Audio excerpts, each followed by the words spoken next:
amidst the scent of jasmine drifting through an open window and the warm, yellow glow of a single bedside lamp. The room where Marilyn Monroe lay motionless on August 5, 1962, held a secret.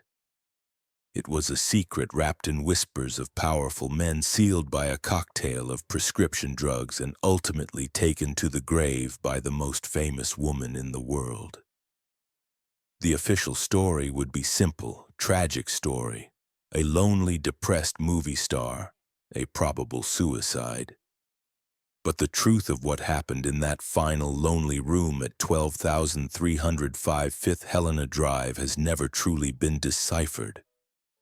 Was she a victim of her own depression, or was she a casualty of a dangerous game she was playing with the most powerful dynasty in America? But that story is too neat, too clean to contain the chaos of her life or the chilling ambiguities of her death. Why were there reports of phone calls to the Kennedy brothers that night? Why did the housekeeper, Eunice Murray, seem to change her story multiple times? Why was the house cleaned and the laundry done before the police were finally called hours after she was found? The woman who died that night was not the effervescent, giggling sex symbol the world thought it knew. She was a deeply intelligent, wounded, and powerful person who had flown too close to the sun, a woman who knew the darkest secrets of the most powerful men in America. Her death was not an ending. It was a final, haunting mystery, a curtain falling on a life that was itself a masterful, tragic performance. To understand the woman who died alone in that room, we cannot start with the flashbulbs and the movie premieres. We must start where she started, as an invisible girl, a child of dust and desperate dreams, a girl named Norma Jeane. Before Marilyn, there was Norma Jeane. She was born on June 1, 1926 in Los Angeles, a city that would both create and destroy her. Her existence began in a state of profound uncertainty. Marilyn's childhood wasn't just marked by poverty. It was marked by abandonment. Her mother, Gladys Pearl Baker, a film cutter at a Hollywood studio, was a woman haunted by the shadows of her own mind. Her mother's brief appearances were sporadic, filled with broken promises and shattered affections, leaving Marilyn with a constant, painful sense of being unseen. She wasn't just neglected, she was erased, a ghost in her own life. Within weeks of her birth, she was placed in the care of foster parents, Albert and Ida Bolender, in the then rural town of Hawthorne. The Bolenders were devout, strict Christians who gave her a stable, if emotionally austere, home. But Norma Jeane always knew she was a guest, a temporary resident in someone else's life. This precarious stability shattered completely when Norma Jeane was 7. Gladys, having briefly scraped together enough money to buy a small house, took her daughter back. For a few months, Norma Jeane had a taste of what a life with her mother could be. Then Gladys suffered a complete psychotic breakdown, the same paranoid schizophrenia that had institutionalized her own mother. She was dragged away screaming, committed to the Metropolitan State Hospital, and for the rest of her life would drift in and out of institutions.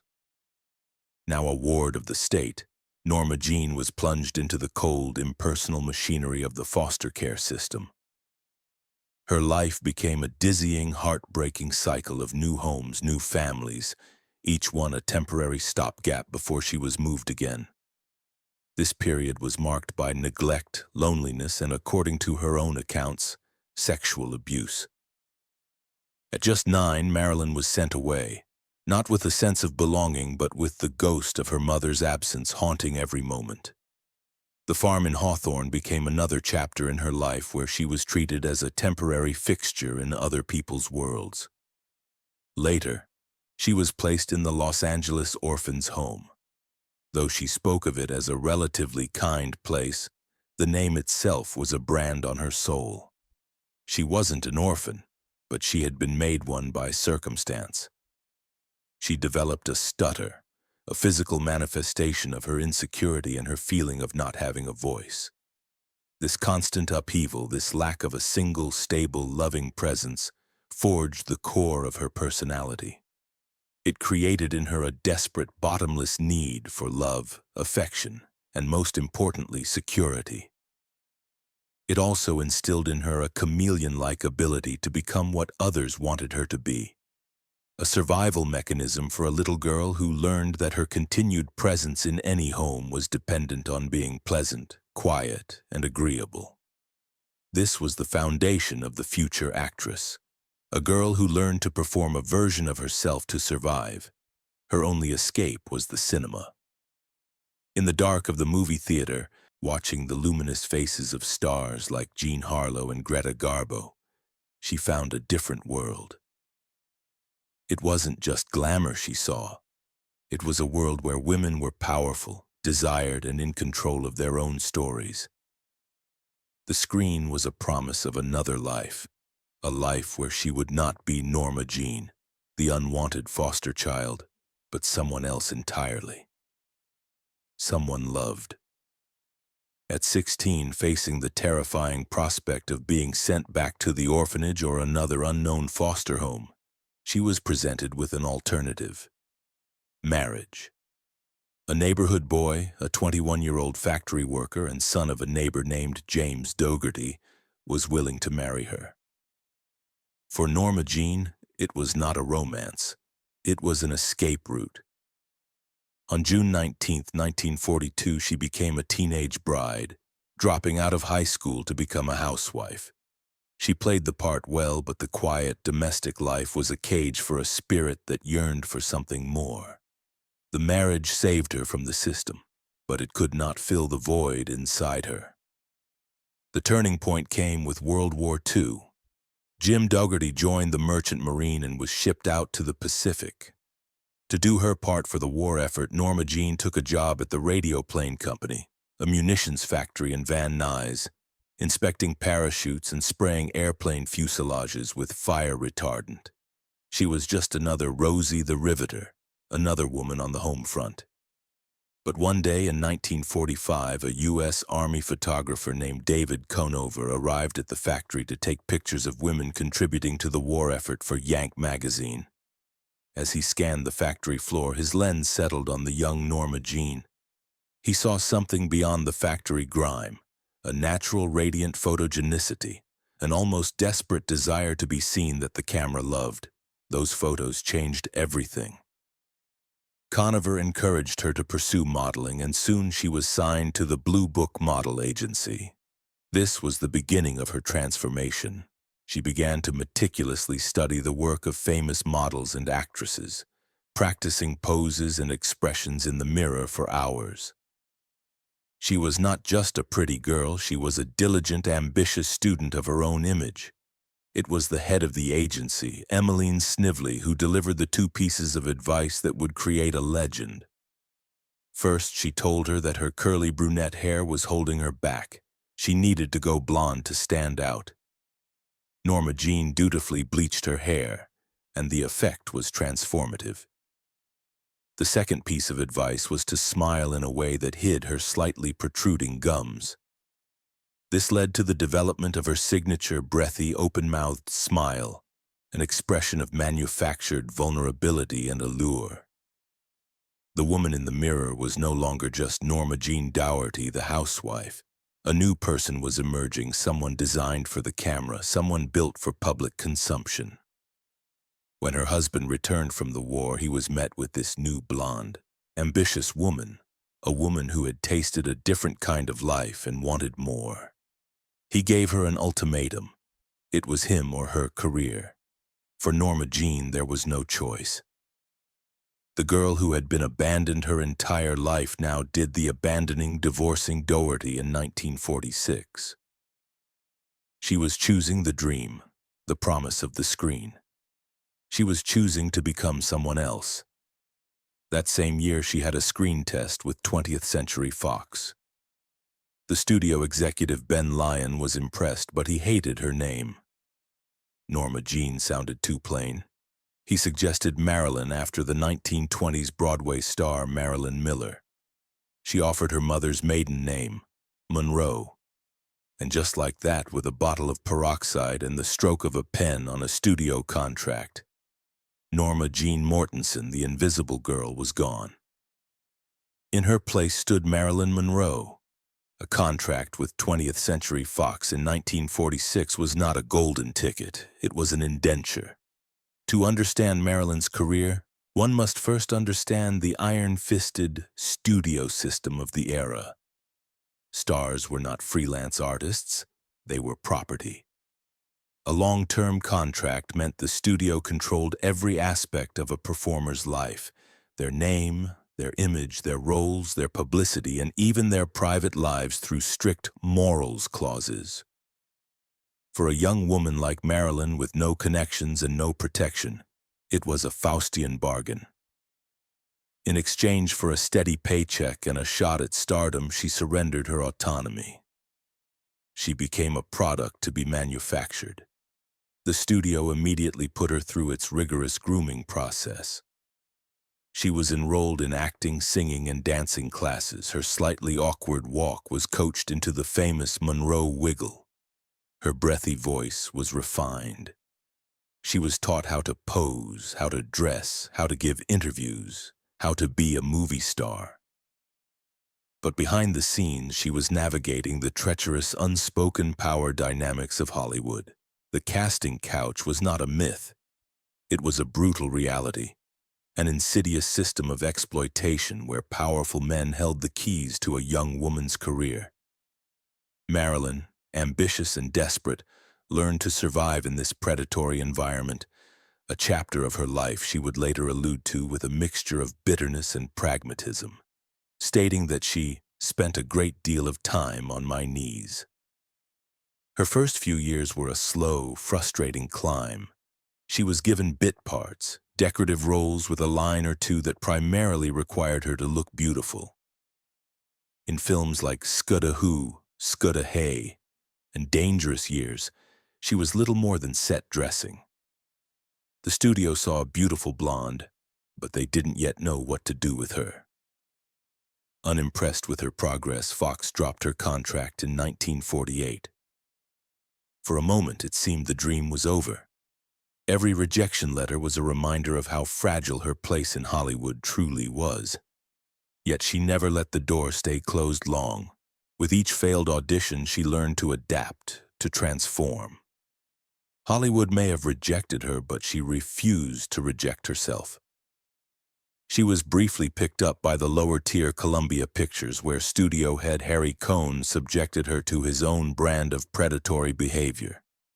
It was here she was given her first lead role in the low-budget musical Ladies of the Chorus, 1948. Though the film was forgettable, it was crucial. It proved she could carry a picture. But Columbia dropped her soon after. During this period of struggle, she didn't just wait for the phone to ring. She enrolled at the Actors Laboratory Theater, a politically progressive acting school with roots in New York's famed group theater. This was a pivotal choice. Long before she became famous, long before she would seek refuge at the Actors Studio in New York, she was already pursuing the craft of acting, studying the works of playwrights like Clifford Odets, desperate to learn and be seen as more than just a pretty face. Her talent, and her undeniable screen presence, finally broke through in 1950 with two small but electrifying roles that she landed thanks to the tireless efforts of her new agent and lover, the legendary Johnny Hyde. Hyde, a powerful executive at the William Morris Agency, was utterly besotted with her. He saw the star she could become, and in the final months of his life as he battled a terminal heart condition, he dedicated himself to her career. In John Huston's gritty crime noir, The Asphalt Jungle, she played Angela Finlay, the young, naive mistress of an aging criminal. In her few minutes on screen, she was luminous, projecting a heartbreaking vulnerability that was impossible to ignore. Director John Huston noted that she had a unique combination of innocence and desperate ambition that was perfect for the part. Later that year, in Joseph L. Mankiewicz's sophisticated Hollywood satire All About Eve, she played Miss Caswell, a breathy, aspiring starlet described in the script as a graduate of the Copacabana School of Dramatic Art. The role was a cliché, a parody of the exact kind of woman Hollywood assumed Marilyn to be. But Marilyn invested it with a poignant, self-aware comedy that stole every scene she was in.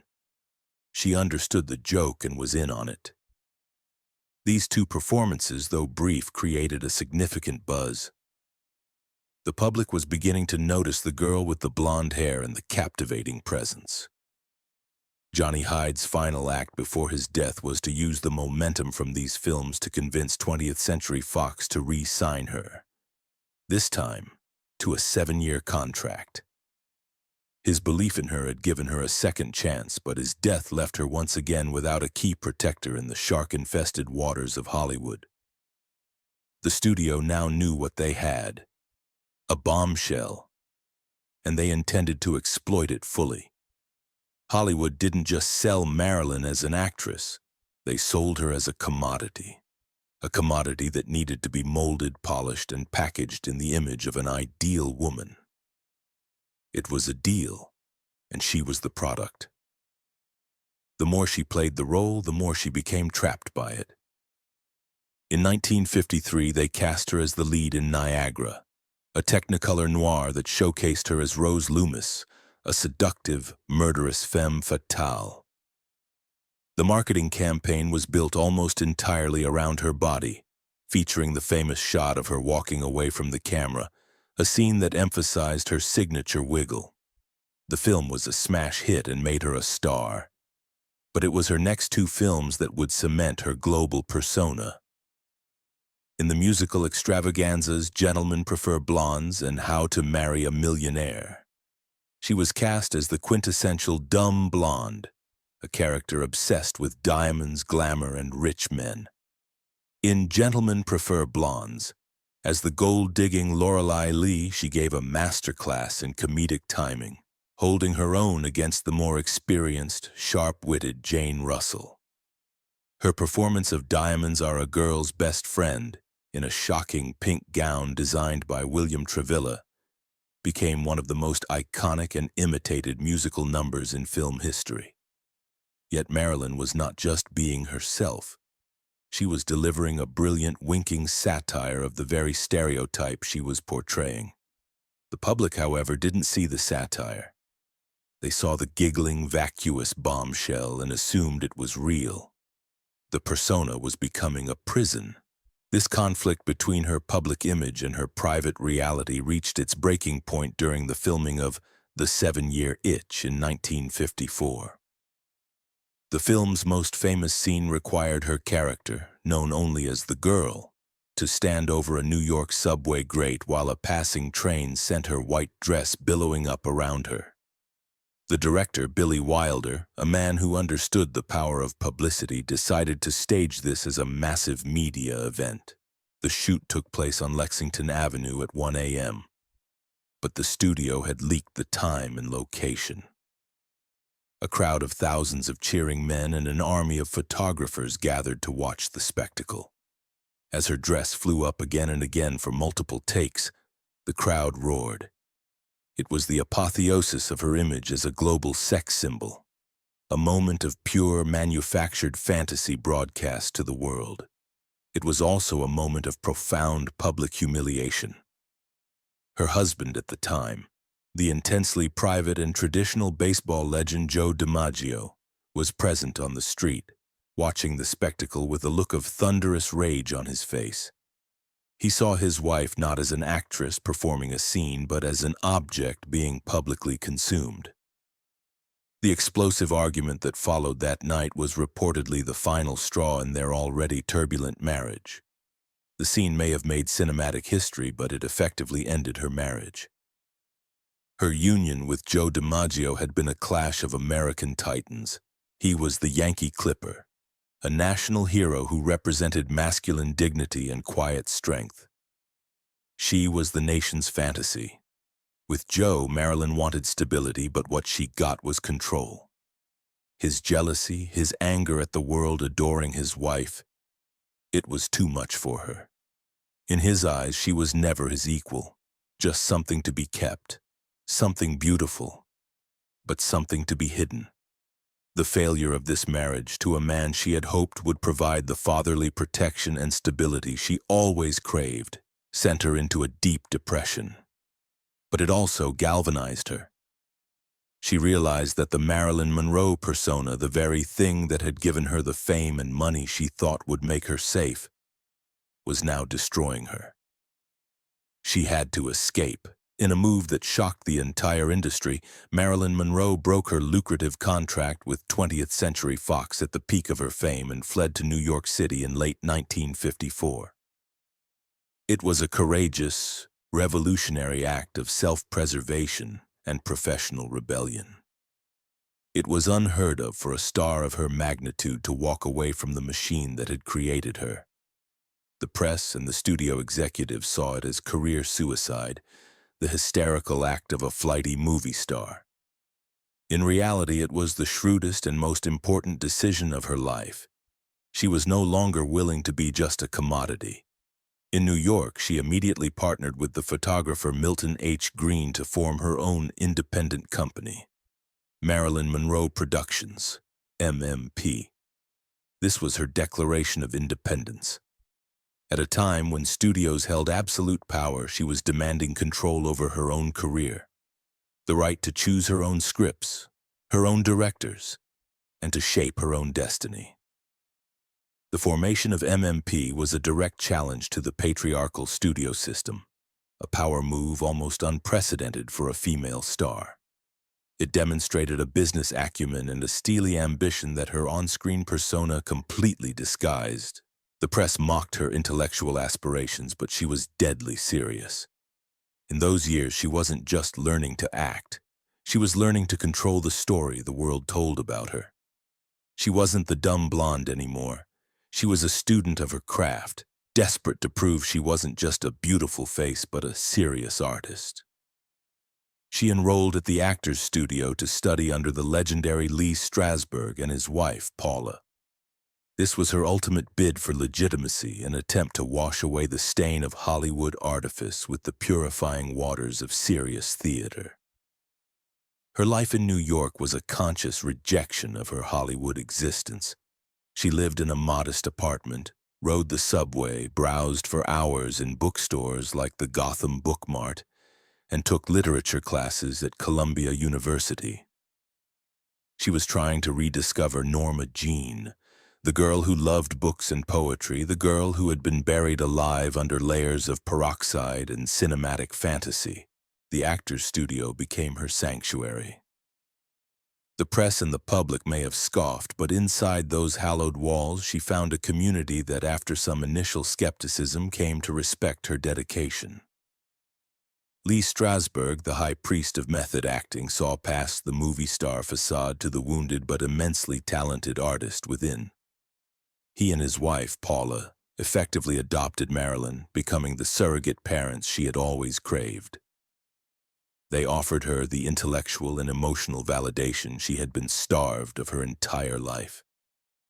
She threw herself into the classes with a ferocious dedication. She would sit quietly in the back, observing, taking notes, absorbing everything. Her scene work was a revelation.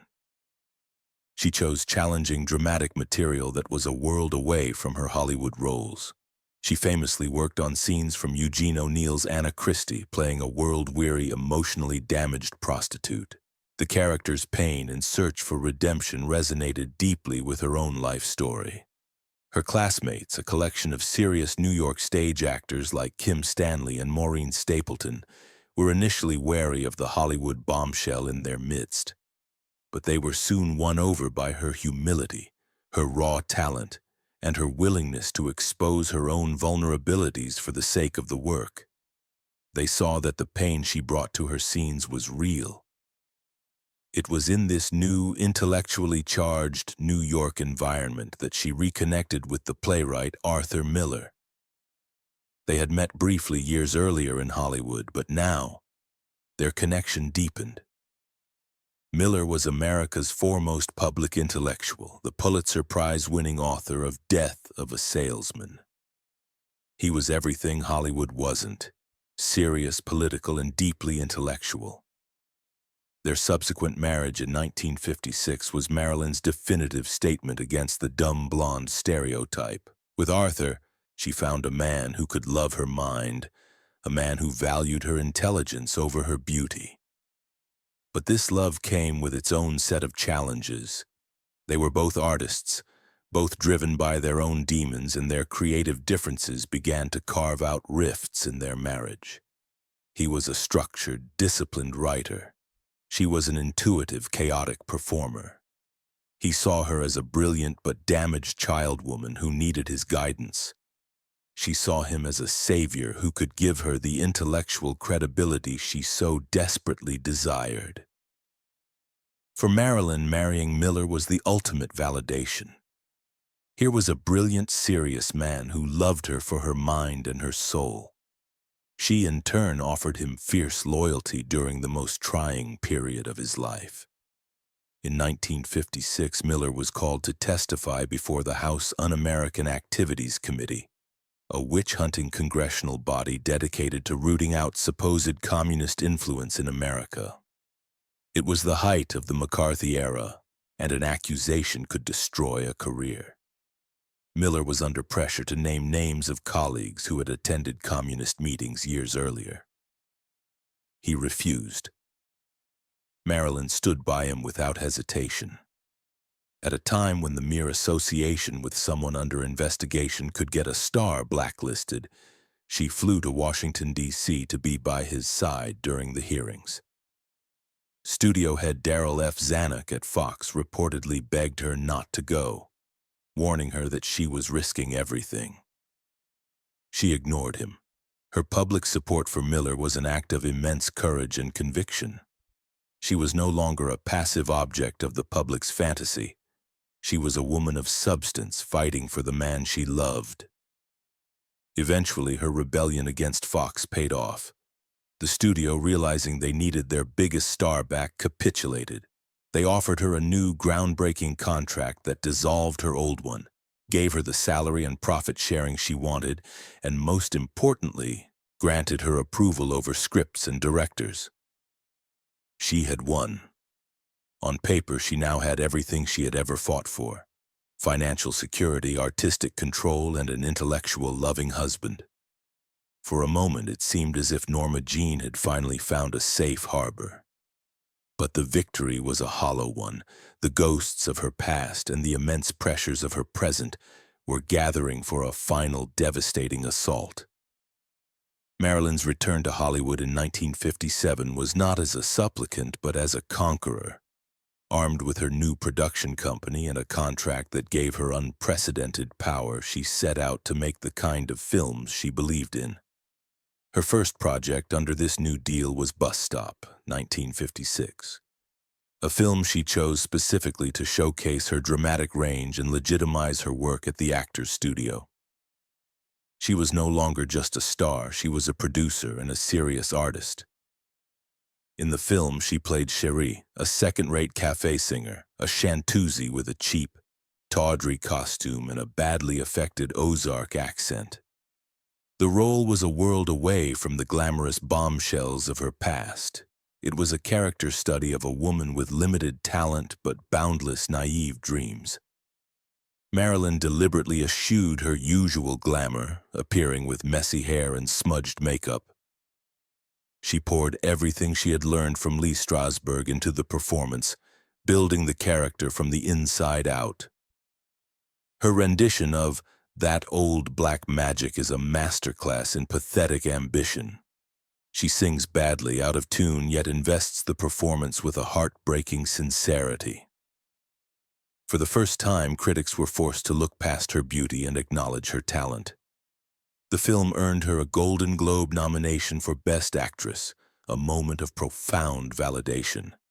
She had proven that she was more than just a body, she was an actress. Her next project, however, would test her newfound confidence to its limits. The Prince and the Showgirl, 1957, the first and only film produced by Marilyn Monroe Productions. saw her travel to London to co-star with and be directed by the most revered stage actor in the world, Sir Laurence Olivier. On paper, it was a meeting of acting royalty. In reality, it was a culture clash of epic proportions, a war between two diametrically opposed schools of performance. Olivier was a creature of the British theatre, disciplined, technical, and a firm believer that acting was a craft of external representation. Marilyn was a disciple of the American method, intuitive, emotional, and reliant on her own inner turmoil to find the truth of a character. The production became a nightmare. Olivier, a man accustomed to the rigid professionalism of the London stage, was infuriated by Marilyn's chronic lateness and her inability to remember lines, both symptoms of her escalating anxiety and dependency on prescription drugs. He was particularly incensed by her constant reliance on her acting coach, Paula Strasberg, whom he saw as a meddling Svengali. He condescended to Marilyn relentlessly, at one point famously instructing her, "All you have to do is be sexy, dear." For Marilyn, this was a dagger to the heart, a complete dismissal of everything she was trying to achieve as a serious artist. She felt isolated and bullied in a foreign country, and her insecurities flared. Yet when you watch the film, Marilyn wins the war. While Olivier appears stiff, theatrical, and dated, Marilyn is luminous. She is effervescent, natural, and possesses a comedic timing that is simply magical. She floats through the film with an effortless charm that he, for all his technical brilliance, cannot match. The film itself was a modest success, but it was a quiet victory for Marilyn. She had faced down the king of the acting world and had, by all accounts, outshone him on screen. But the experience left her emotionally battered, reinforcing both her reputation for being difficult and her deep-seated belief that she would never truly be respected. This paradox of professional brilliance existing alongside personal chaos would define her next and perhaps greatest comedic performance in Billy Wilder's masterpiece, Some Like It Hot, 1959. By this time, her personal life was in shambles. Her marriage to Arthur Miller was crumbling under the weight of her struggles with endometriosis, a devastating ectopic pregnancy, and multiple miscarriages. Her dependency on barbiturates to sleep and amphetamines to function had spiraled out of control, a dangerous cycle prescribed by the very doctors who were supposed to be helping her. Her behavior on the set of Some Like It Hot became legendary for all the wrong reasons. She was often hours late or would refuse to leave her dressing room altogether, causing massive delays and budget overruns. She struggled to remember even the simplest lines. The famous line, "Where's that bourbon?" reportedly required nearly 60 takes because she could not get the intonation right or would forget the words. Her co-stars, Tony Curtis and Jack Lemmon, were pushed to their limits. Curtis would later infamously quip that kissing her was like kissing Hitler, a comment born of sheer frustration.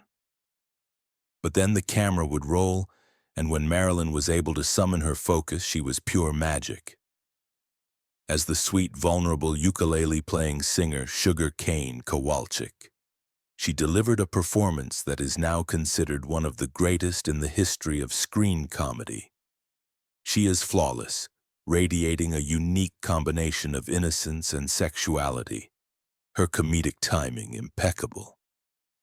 She holds the entire film together with her heartbreaking sincerity. Director Billy Wilder, despite his immense frustration with her on-set behavior, acknowledged her unique genius. "My Aunt Minnie would always be on time and never forget a line," he said, "but who would pay to see my Aunt Minnie?" The film was a massive critical and commercial success, and Marilyn won the Golden Globe for Best Actress in a Comedy. It was the ultimate vindication of her talent, achieved at the very moment her personal life was disintegrating. Her final completed film, The Misfits, 1961, was a tragedy both on and off screen.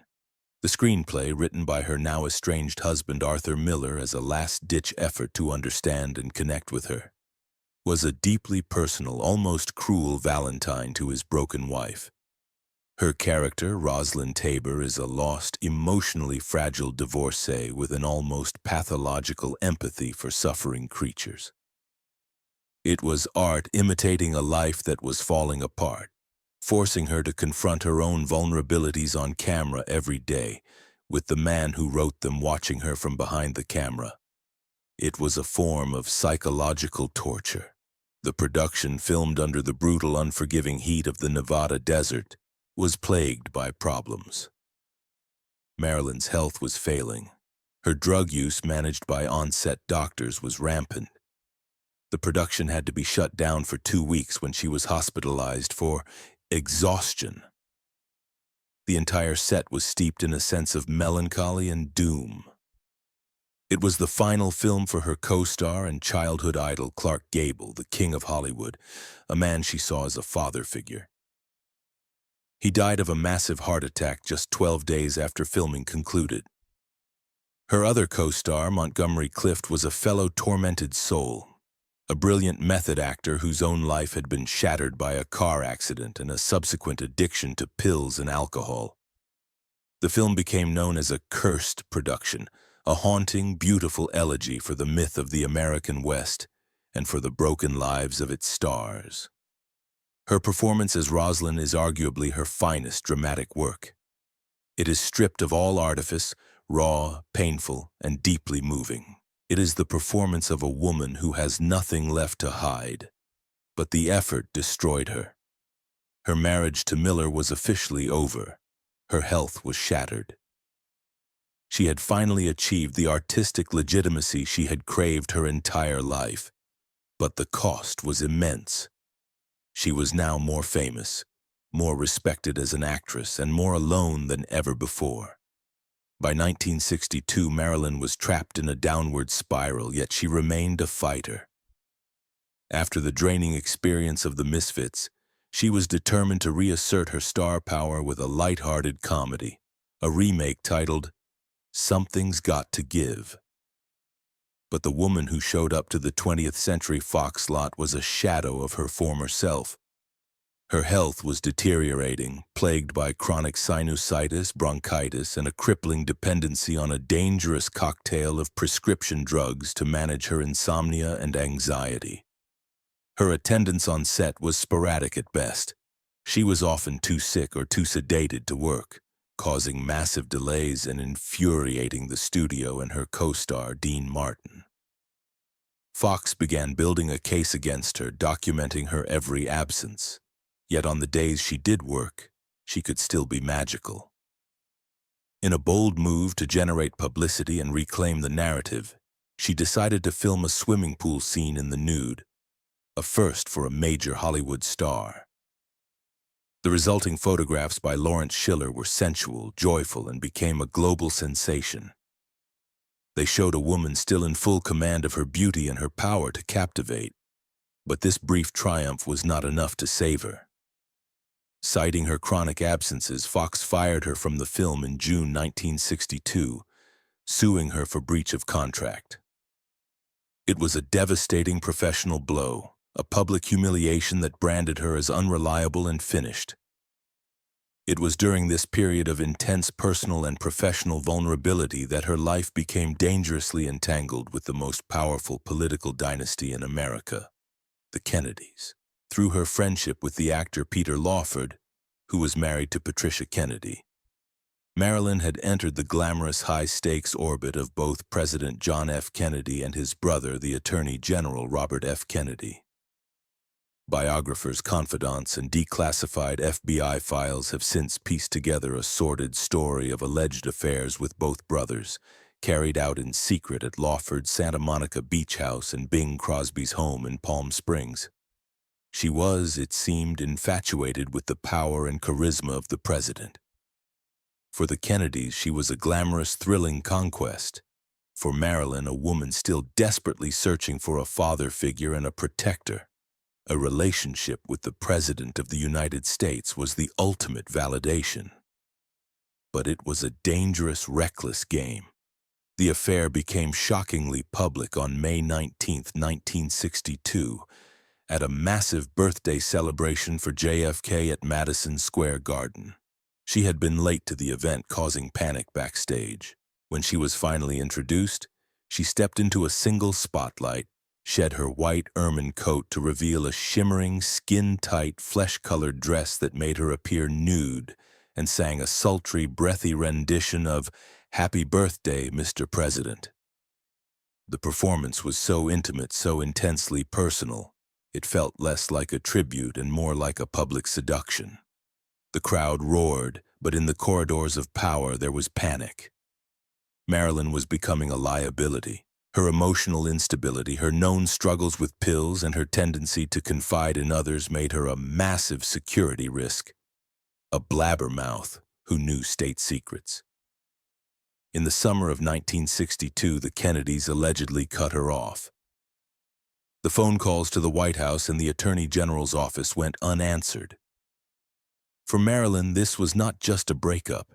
It was the ultimate abandonment, a rejection by the most powerful men in the world, a devastating echo of the wound inflicted by her father decades earlier. As the world watched Marilyn Monroe, the myth of her faded, but the woman remained unseen. She was lost in the very thing that made her famous. Fame didn't make her feel loved, it made her feel invisible. And in those last months, even the people she called friends couldn't see her anymore. This is the dark context that surrounds her death on August 4th, 1962. The official ruling by the Los Angeles County Coroner's Office was acute barbiturate poisoning due to a probable suicide. But the inconsistencies and unanswered questions have fueled decades of speculation. Why did her housekeeper, Eunice Murray, change her story about the timeline of events multiple times? Why was there a long, unexplained delay in calling the police? Why were her phone records for that night conveniently missing? The conspiracy theories are numerous and complex. The most prominent theory suggests a Kennedy cover-up. In this version, Robert Kennedy visited her on the day of her death to officially end things and ensure her silence. An argument ensued, and Marilyn was either accidentally or deliberately silenced with a fatal injection of pentobarbital, administered not orally but as an enema to bypass the stomach and leave no trace, a method that would explain the lack of pill residue found by the coroner.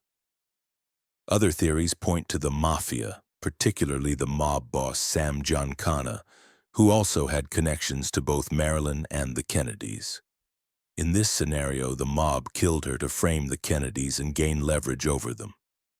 The skeptical view, of course, is that these are elaborate fantasies constructed to make sense of a simple, sadder truth. That a severely depressed, addicted, and lonely woman recently rejected by her lovers, fired from her job, and feeling her beauty and power begin to fade, took too many pills, either by accident or on purpose. But the lack of definitive evidence and the presence of such powerful figures in her final days have allowed the mystery to endure, transforming her death from a personal tragedy into a piece of dark American political folklore. Marilyn Monroe remains arguably the most enduring icon of the 20th century. Her legacy is a complex paradox. She has been posthumously embraced as a feminist icon, a woman who bravely fought the patriarchal studio system, started her own production company to gain creative control, and refused to be merely a passive object of the male gaze. Her image was famously co-opted by the pop art movement, most notably by Andy Warhol. His multicolored silkscreen prints of her face, endlessly repeated, transformed her into a modern Mona Lisa, a symbol of both celebrity worship and the mass-produced, disposable nature of fame. They wanted her to be perfect, to be something she could never be. And in that pursuit of perfection, they stripped her of everything real.